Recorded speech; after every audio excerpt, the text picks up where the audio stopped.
Hey guys, you're watching another episode of DKM TV on Merlin's blog spot. We're here with Greg with Lion Claws. Tell us a little bit about Weekend of Heroes and the US Airsoft Expo. Well, originally it started out a couple years ago, probably 8 or 9 years ago, as a 1/6 scale production. And it was a lot bigger then. The 1/6 scale was real popular. Then, well, we all know our economy, it crashed. And the toys went up and it became less popular, less manufacturers. But John Liu, the runner of Lion Claws, is still a big fan of it. So he kept it going, but he also added Airsoft in, which is his other hobby. Right on. All right, it's about halfway through 2012. How's the Lion Claws events running this year? Oh, it's been a really busy year for Lion's Claw. We've put a lot of events out on the East Coast. We've run, out of the big ops, we've run Lion's Claw just happened last weekend. We had 800 people out there, plus vehicles. We ran Red Storm East earlier in the month. That was 300 people in just under 1 million feet of square feet of CQB. So, and we have more events coming up over literally one per month till probably November.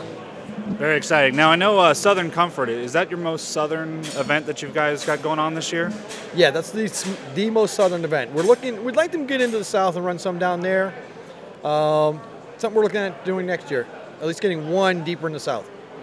I was having a little conversation with you earlier about LARPing. A lot of my viewers don't really know what LARPing is. It's a live-action role-playing game, and being tied with Mind Game Productions and our Space Marines. Can you tell me a little bit about how you made that jump from LARPing to Airsoft?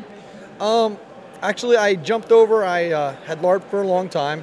A friend of mine was very big into Airsoft, and he built a live-action role-playing game with Airsoft as his combat system. He invited me out to try it, and it only took firing guns for a little bit. I got into it, and from there, straight into the MilSim. All right, so you definitely feel that there's a place for LARPing and Airsoft then? I do. Actually, if we think about it, we are all LARPing anyway. We're playing soldiers out in the battlefield. I think there's a lot of space in there for missions that aren't just shooting. We all like encountering the civilian with the intel and role-playing with them and getting the information. I think Airsoft has a long way to go in that direction, and I think we'll attract a lot more very serious players into it with that. All right, can you give me a heads up for what's to come this year? Anything really exciting coming on you might be able to give us a little bit? Well, we have Northern Lights at the end of June. That's going to be in a steel mill. The building's actually 1.5 miles long. We're going to have a bunch of vehicles up there running around. Then we're back down in the south for Southern Comfort. Back up north to Buffalo. We just may have located a spot for that. It looks really impressive. I have to go look at it next week. Then we're off back up to Muscatatuck for Irene 10, our 10th year anniversary of Irene this year. That's looking like it's going to be a lot of fun.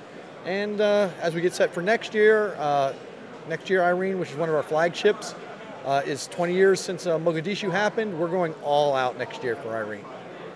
Sounds awesome.